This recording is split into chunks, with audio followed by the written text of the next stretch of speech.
नमस्कार। आज इस वीडियो में हम सुनने वाले हैं मुंशी प्रेमचंद द्वारा लिखित कहानी स्मृति का पुजारी।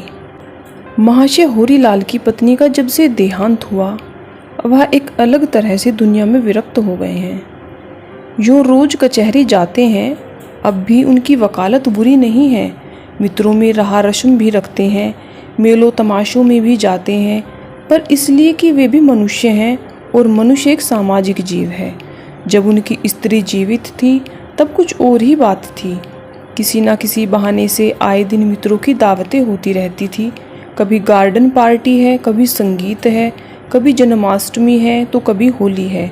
मित्रों का सत्कार करने में उन्हें मज़ा आता था। लखनऊ से सफेदे आए हैं। अब जब तक दोस्तों को खिला न ले उन्हें चैन नहीं। कोई अच्छी चीज़ खरीद कर उन्हें यह धुनी हो जाती थी कि उसे किसी और को भेंट कर दे। जैसे और लोग अपने स्वार्थ के लिए तरह तरह के प्रपंच रचा करते हैं, वह सेवा के लिए षड्यंत्र रचते थे। आपसे मामूली जान पहचान है, लेकिन उनके घर चले जाइए तो चाय और फलों से आपका सत्कार किए बिना न रहेंगे। उनके कोई संतान न थी, लेकिन किसी ने उन्हें दुखी या निराश नहीं देखा।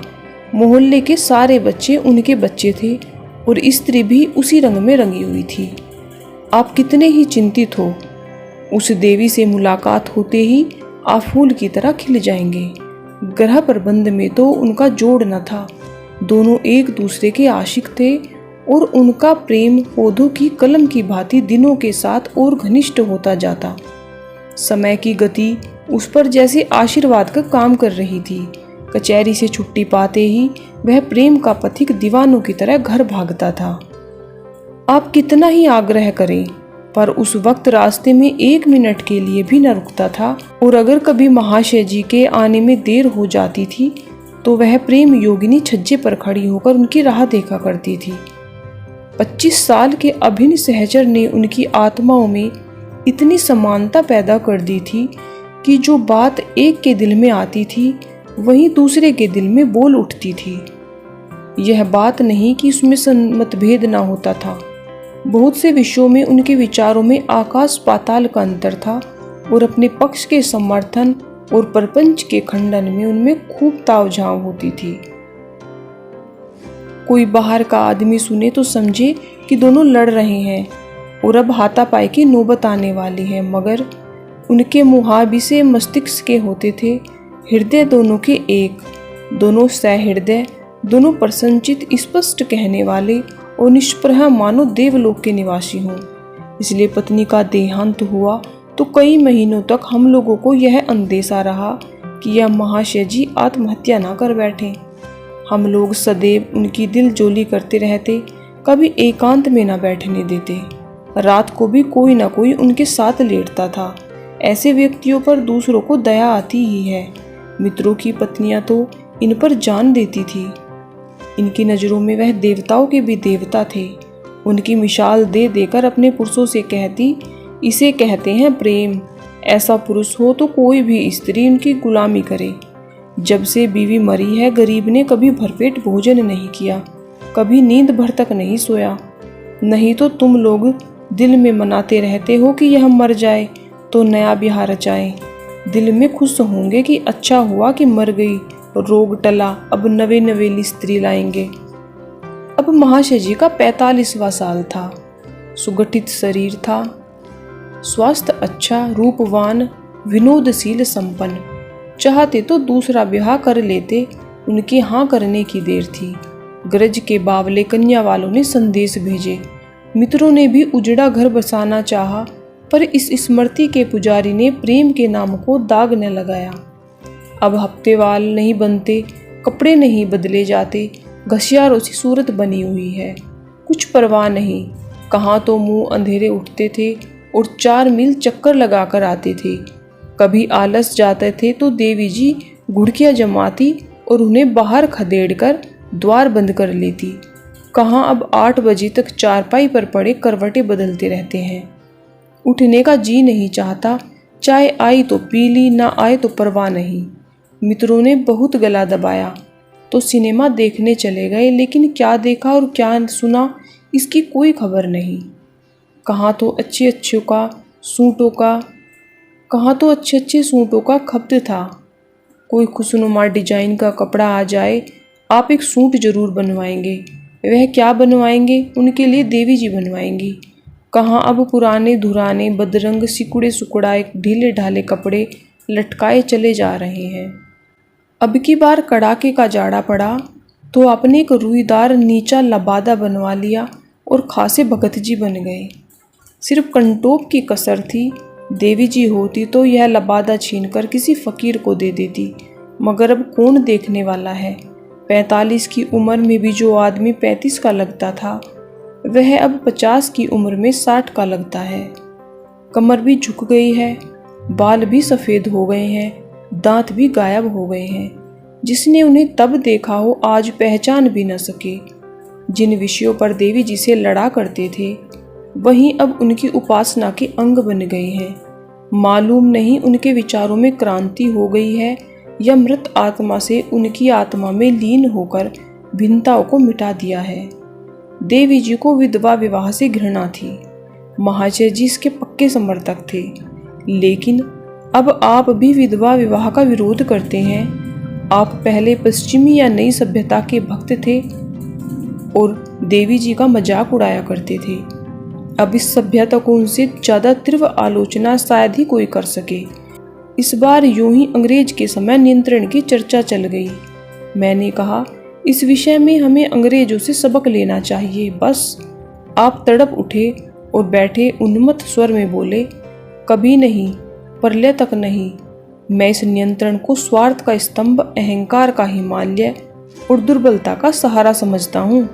एक व्यक्ति मुसीबत का मारा आपके पास आता है, मालूम नहीं कौन सी जरूरत उसे आपके पास खींच लाई है, लेकिन आप फरमाते हैं कि मेरे पास समय नहीं।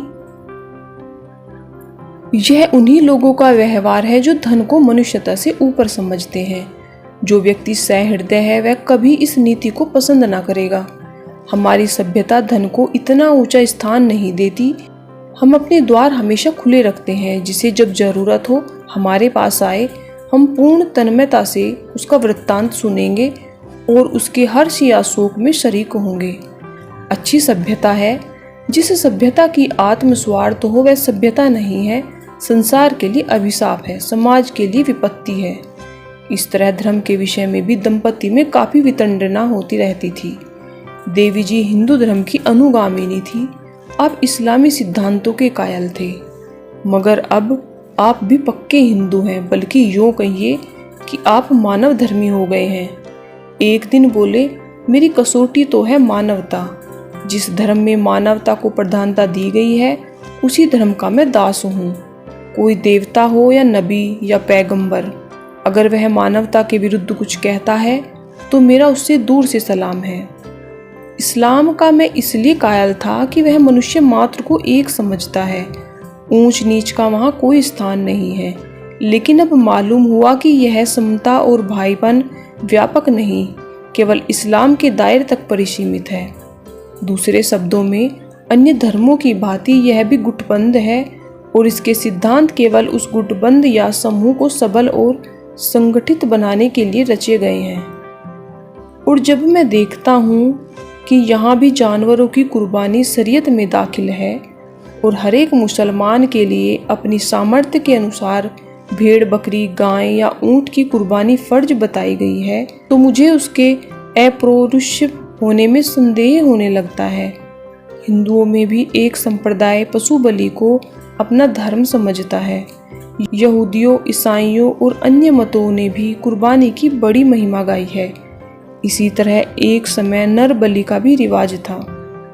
आज भी कहीं कहीं उस संप्रदाय के नाम लेवा मौजूद हैं, मगर क्या सरकार ने नर बलि को अपराध नहीं ठहराया और ऐसे मजहबी दीवानों को फांसी नहीं दी? अपने स्वाद के लिए आप भेड़ को ज़बह कीजिएगा या गाय, ऊंट या घोड़े को, मुझे कोई आपत्ति नहीं, लेकिन धर्म के नाम पर कुर्बानी मेरी समझ में नहीं आती। अगर आज इन जानवरों का राज हो जाए तो कहिए वे इन कुर्बानियों के जवाब में हमें और आपको कुर्बान न कर दें। जनाब, मैं ऐसे रक्त शोषक धर्मों का भक्त नहीं।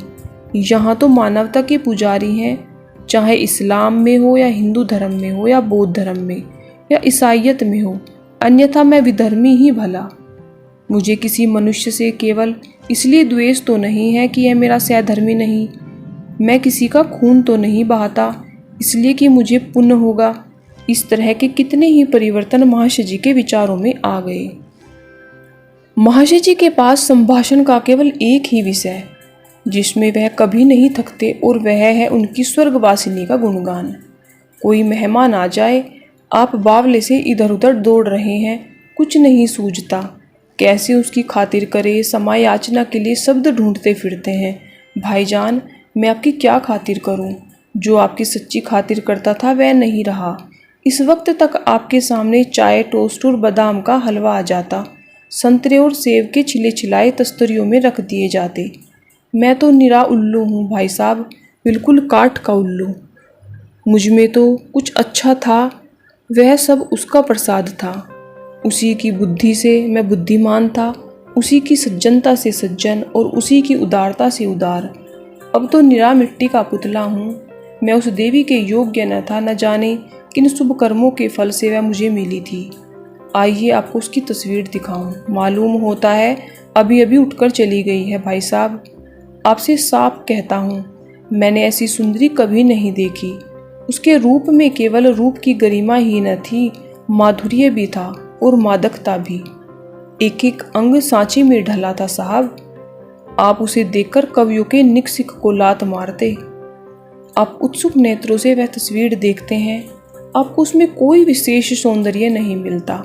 स्थूल शरीर है, चौड़ा सा मुंह, छोटी छोटी आंखें, रंग ढंग से दहकानीपन झलक रहा है। उस तस्वीर की खूबियाँ कुछ इस अनुराग और आडंबर से बयान किए जाते हैं कि आपको सचमुच इस चित्र में सौंदर्य का आभास होने लगता है। इस गुणानुवाद में कितना समय जाता है, वही महर्षि जी के जीवन की आनंद की घड़ियां हैं। इतनी ही देर वह जीवित रहते हैं, शेष जीवन निरानंद है, निस्पंद है।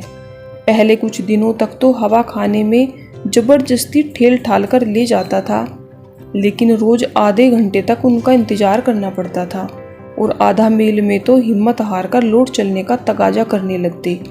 आखिर मैंने उन्हें साथ ले जाना छोड़ दिया।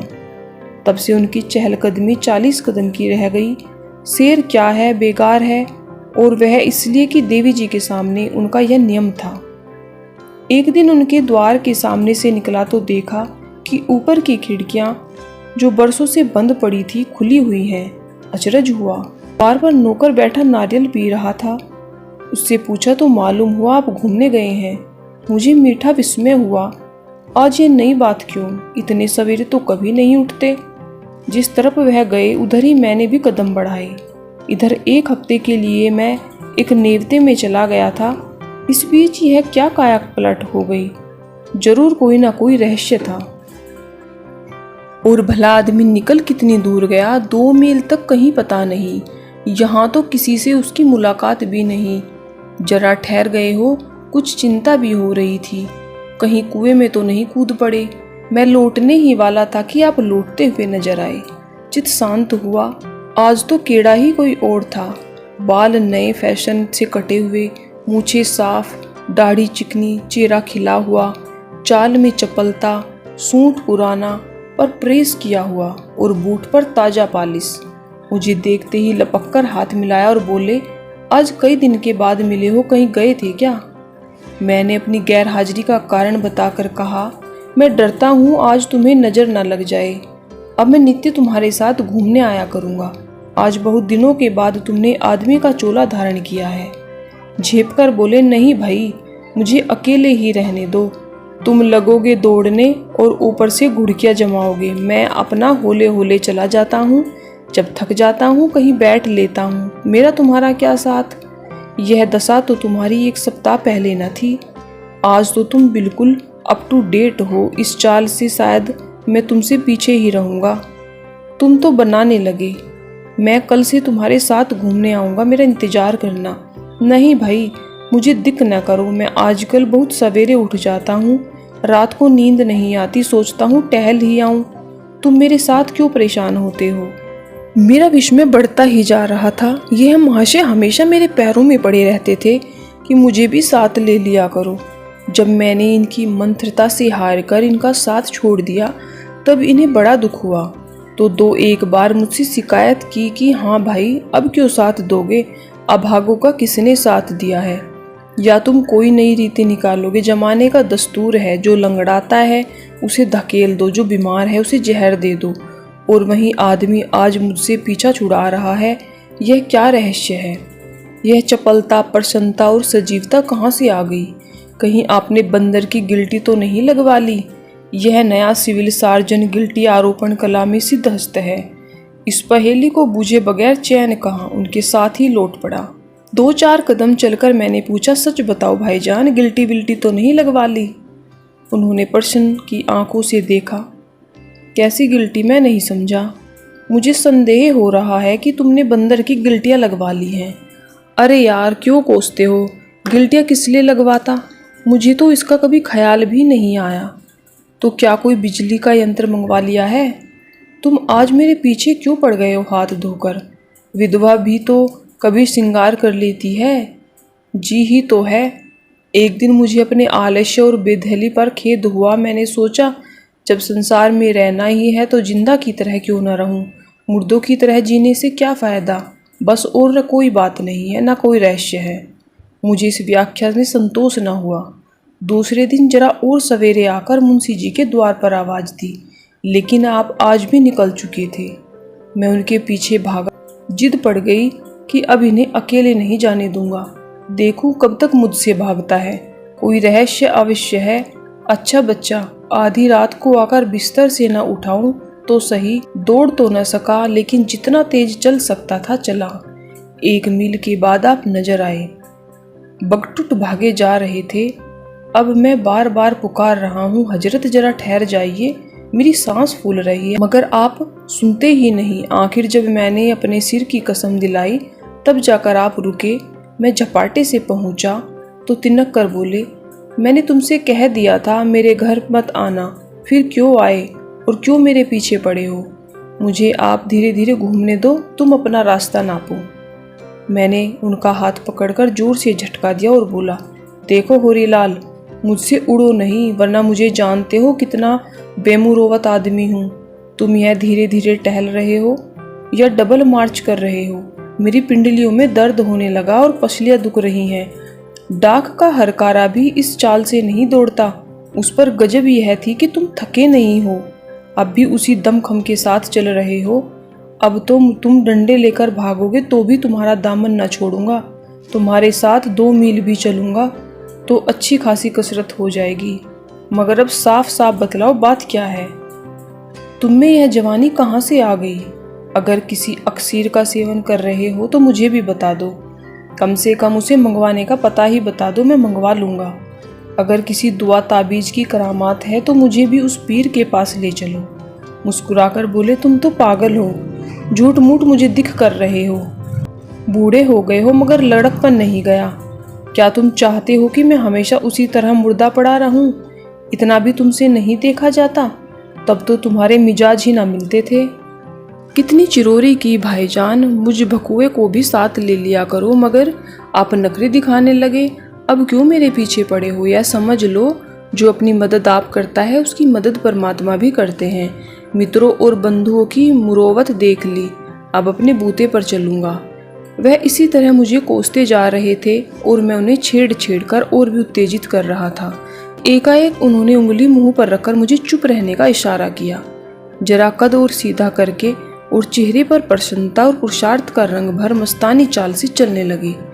मेरी समझ में जरा भी नहीं आया यह संकेत और बहुरूप किस लिए। वहाँ तो दूसरा कोई भी नहीं था। हाँ, सामने से एक स्त्री चली आ रही थी, मगर उसके सामने इस पहरेदार की क्या जरूरत है?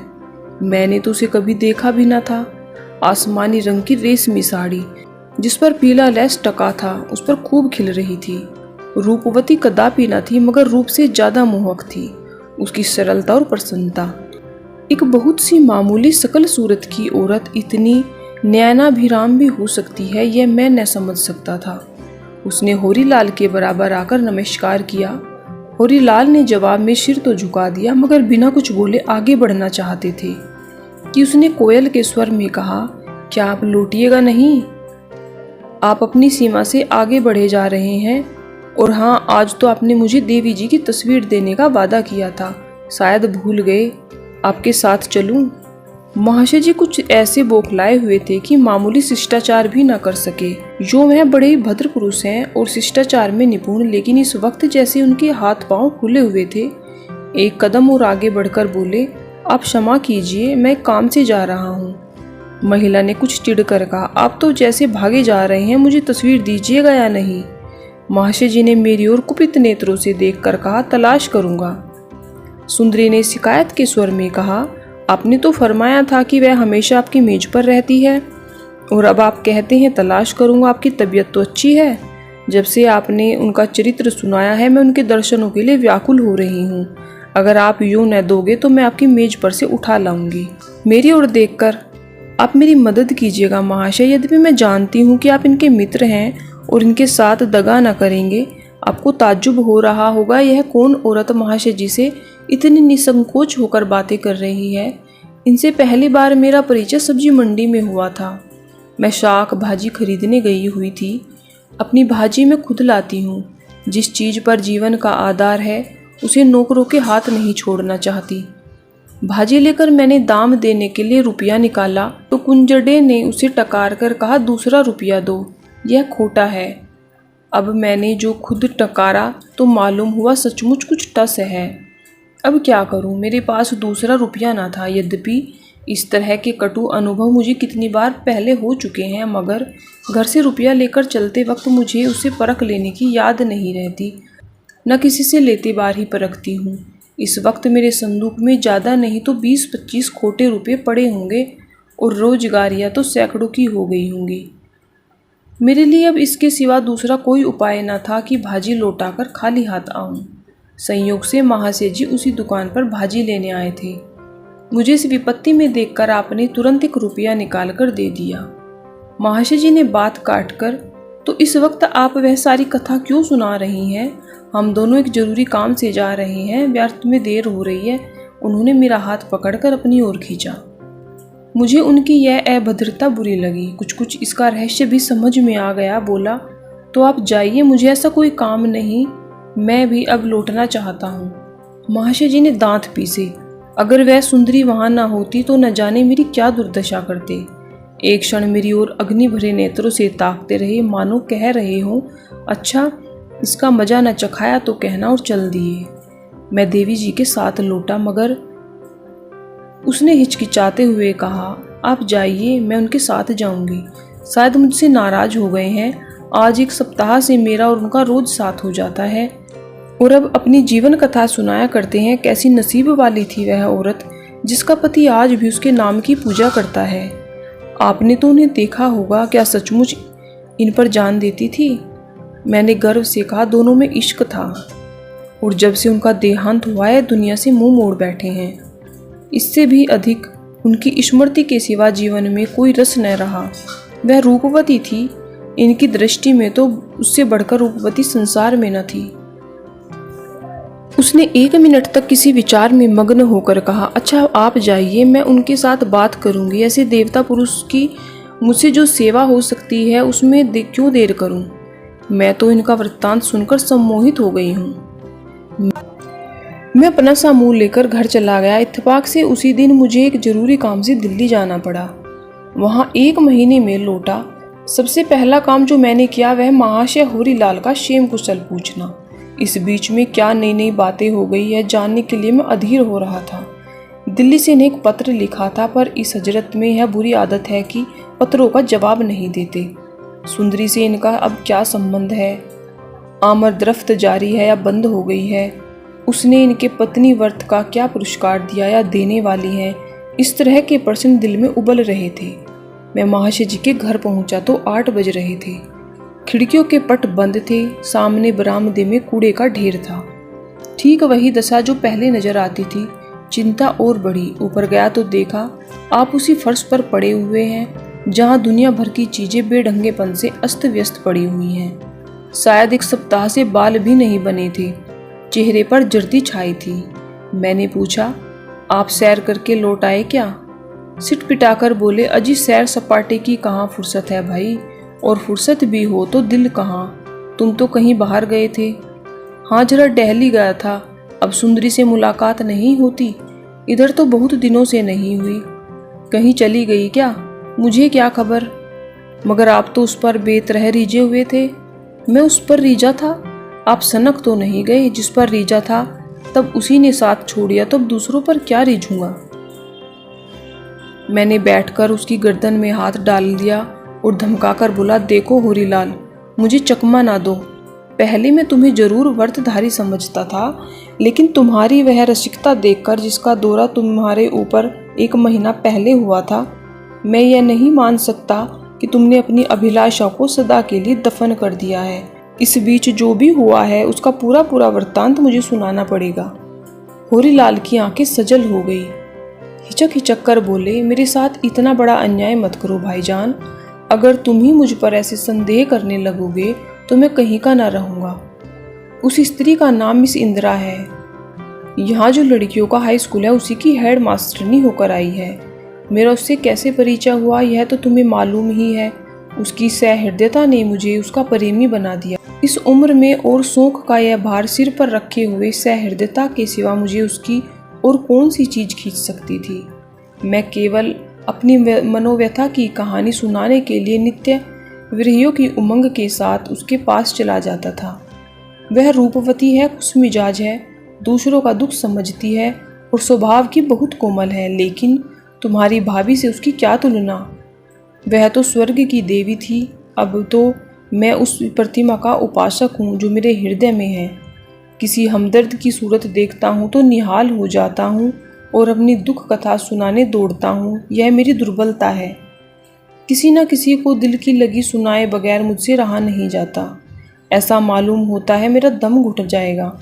इसलिए जब मिस इंदिरा की मुझ पर दया दृष्टि हुई तो मैंने इसे देवी अनुरोध समझकर उस धुन में जो मेरे मित्र वर्ग दुर्भाग्यवश उन्माद समझते हैं वह सब कुछ कह गया जो मेरे मन में था और है एवं मरते दम तक रहेगा। उन शुभ दिनों की याद कैसे भुला दूं। मेरे लिए तो वह अतीत वर्तमान से भी ज़्यादा सजीव और प्रत्यक्ष है। मैं तो अब भी उसी अतीत में रहता हूँ। मिस इंदिरा को मुझ पर दया आ गई। एक दिन उन्होंने मेरी दावत की और कई स्वादिष्ट खाने अपने हाथ से बनाकर खिलाए। दूसरे दिन मेरे घर आई और यहाँ की सारी चीज़ों को व्यवस्थित रूप से सजा गई। तीसरे दिन कुछ कपड़े लाई और मेरे लिए खुद एक सूट तैयार किया।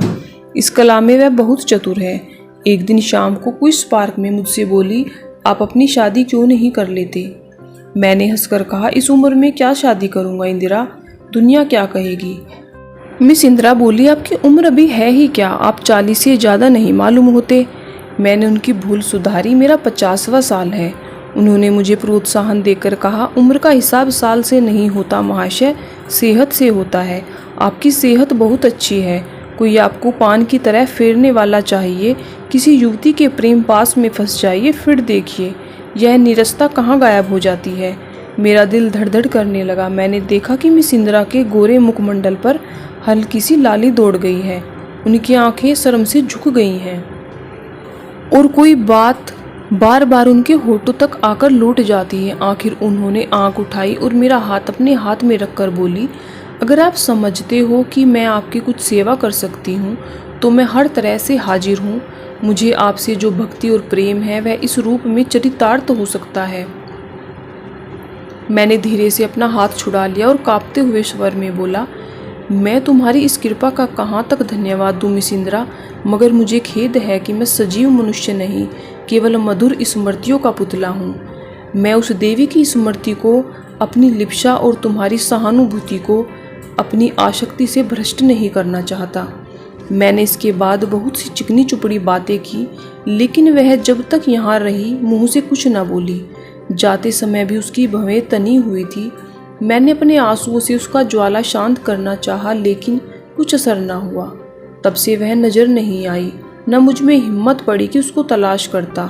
हालांकि चलती बार उसने मुझे कहा था, जब भी आपको कोई कष्ट हो या आपको मेरी ज़रूरत समझे तो मुझे बुला लीजिएगा।